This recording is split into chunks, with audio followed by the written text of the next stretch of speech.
Hello, Uta here with my first peony bouquet. And it's special because these were all foundlings on my property. And whoops. And they are in this arts and crafts vase that I can put in a little niche in my bathroom. And it's the start of the season of bouquets here and there throughout the house. I'm hoping we get rain. I've used up almost all of my harvested rainwater, but we do have rain predicted. So, as always, I recommend to stay connected with Mother Nature and get outside, find a place to weed, or find a neighbor with a garden that you can help, because we are in a really unusual, stressful time. A lot of the truth about the cross sex ideology is kind of coming home to roost. And this video is about how to start talking about this with your children. Unfortunately, we have to start talking about it with really young children. And I would talk about the truth, first of all. It's very important for a young child to learn what is the difference between the truth and a fib and lying. And that you can have your opinion that someone might not be telling the truth. You don't have to make a big deal about it at the time. You don't have to raise your hand and say, no, no, my mommy says you're wrong to the teacher. But what we have in this house is truth. And it's a little bit like when someone inappropriately and mistakenly, who is very strong on their religion, starts indoctrinating or preaching or sermonizing to your children who are in a different religion. And I've dealt with myself, actually. I dealt with a child who thought that because I was left-handed, that I was going to go to the devil or something like that. As a child, I came home all crying because, I grew up going to church, and my mother was, of course, raised in a very seriously religious Protestant family because her father was a Lutheran minister. And I just, I remember that my mother called up Mrs. Wolf. It was Kimmy Wolf who told me I was not going to go to heaven because you should only be right-handed or something like that. And it doesn't make any sense because, of course, your left side is closest to your heart. But anyway, that's the only time that I can remember my mother getting so upset that she called up somebody else's mother. So, but my mother just reassured me. And my point is here that you reassure your child, we don't believe that in this house. Now, and also if you like, refer to your friend, Uta Hagen. And, well, I knew someone whose husband did this and none of it made any sense and he never seemed happy afterward. And the rest of the family was just had to deal with not having money and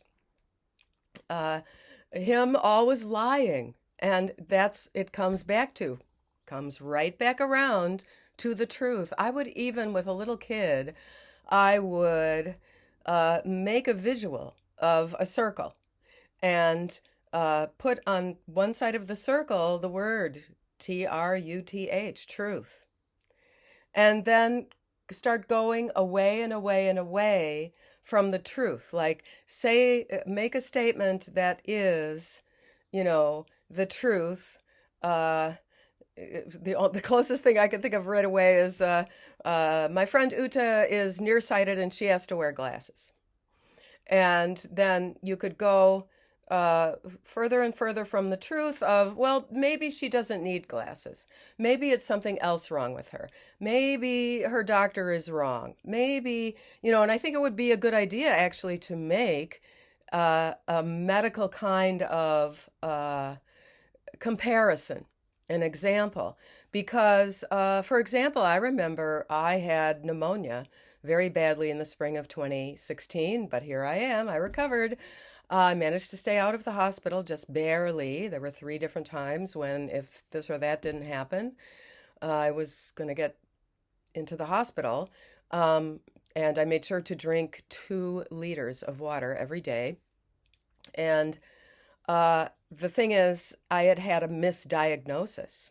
That would be a word for maybe kids from maybe age 8 on, is what is a diagnosis?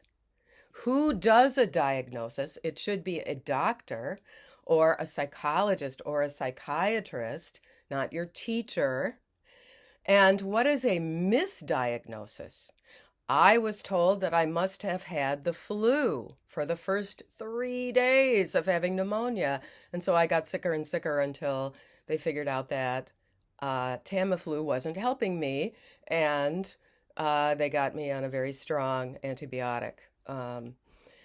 Somehow, this old body can withstand very high fevers, but you can only stand very high fevers if you drink a lot of fluid.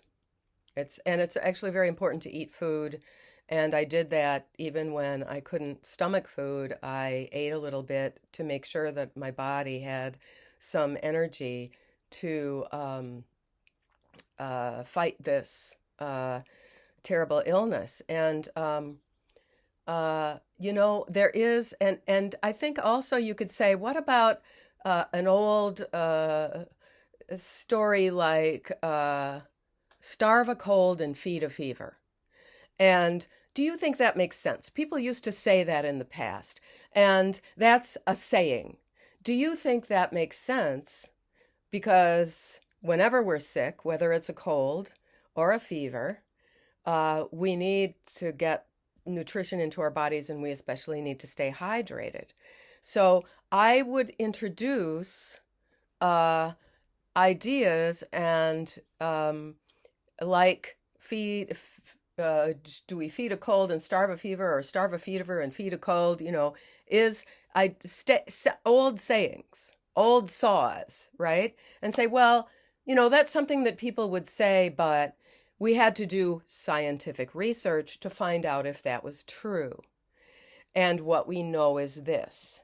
And teach your child to just go step by step through the thought process and let them know that there are lots of ideas from the past that have been debunked. I would use the word debunked. I would use, first of all, start with the word truth, then start with diagnosis, misdiagnosis, debunked ideas, such as, you can look these up on your own, lobotomies, diethylstilbestrol, DES, and thalidomide, all of which were treatments of misdiagnoses, or they were mistreatments, in other words, medical malpractice. As Dr. Stephen B. Levine, my favorite researcher, who is, I would say, gender critical, he says that it's a medical misadventure. And I think the more we see of it, the more we know that that is true.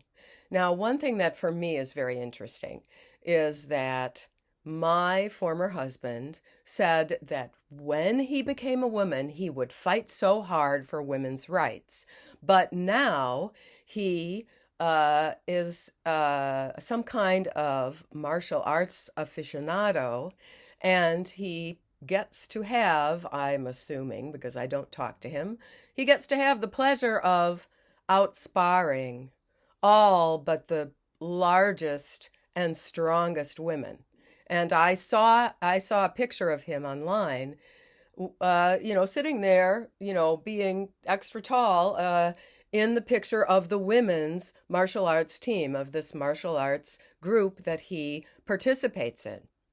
And this is, number one, not truthful, and it is also not safe. And I'm sort of feeling that a whole bunch of things are going to coalesce, because it used to be that all these people, notably Megyn Kelly. Uh, I think it's her name is spelled Megyn and then Kelly, Kelly. She really has kind of changed her mind about whether or not she's going to say she for this Leah Thomas person who was suddenly swimming and winning on the women's swim team.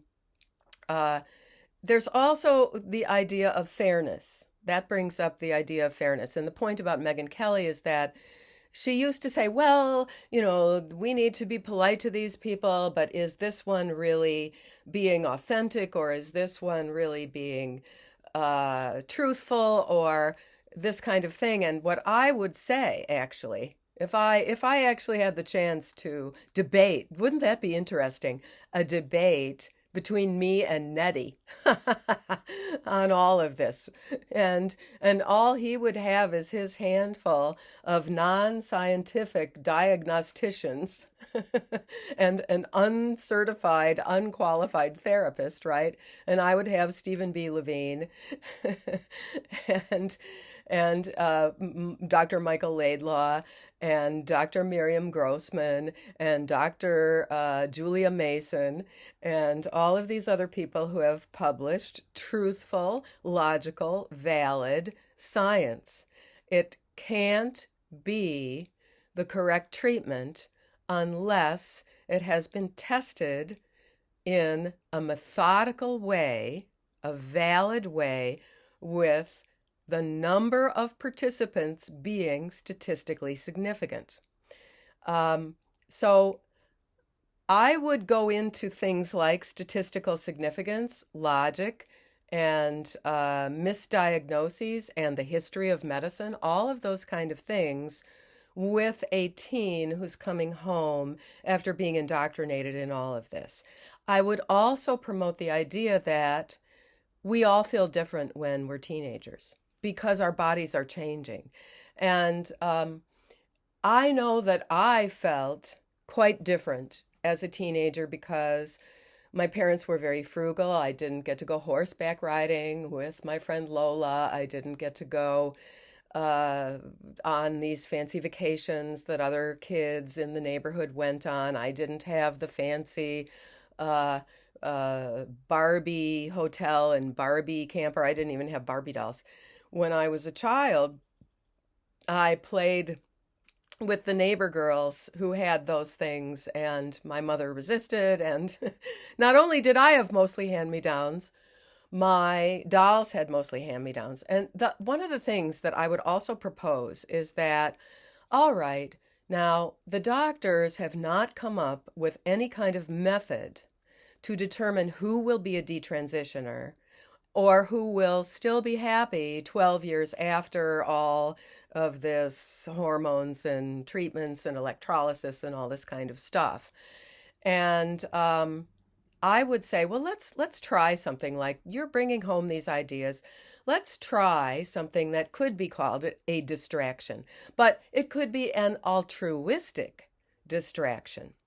Like, let's collect all the change and think about when we want to donate to an organization that helps animals or an organization that helps people. My favorite, even as a teacher, I did a change drive for heifer.org. And because that organization is very, very scientifically and carefully helping poor people in rural areas to have better lives and to develop an economy in their village so that they can stay there and they are not migrating to the big city, chasing after a false dream. I would even bring in the idea of a false dream, something that you think you want and then you decide you don't want it. And with little kids, I would even say, I would bring up my friend Allison's strategy. I couldn't bring myself to do this, but she would let her 3 sons, after they collected Halloween candy, that night and for the next day, I guess with lots of teeth brushing in between, she would let them eat as much candy as they wanted to. She would let them eat candy instead of lunch. And then they would feel sick and they would say to her, "Why did you let us do that?" And they learned. And I think that that is sort of a false dream. You think that living in Candyland is going to be the most wonderful thing in the world. You think that you just want to eat candy all the time because your tongue likes to taste it. But if you eat candy all the time, then you start feeling kind of odd and thirsty. And in the end, it's going to be really bad for your teeth. And my last tip of the day is use an electric toothbrush. And I use it both in the morning and at night. In the middle of the day after lunch, I just use a soft hand toothbrush because I don't want to do so much brushing that is affecting my enamel. And floss twice a day. Some dentists will tell you that they only need you to floss once a day. You should floss twice a day, even 3 times a day. You could floss as much as you like. That wouldn't affect your enamel. It'll keep your gums strong, and this is what we need to focus on, actually.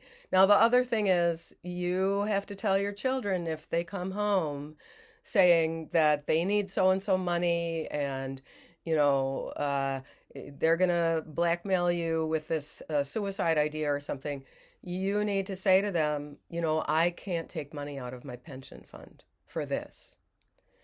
Now, I grew up with very frugal parents who would say, we don't have money for that, and I didn't get to go horseback riding. And they felt like that builds character, and I guess it does.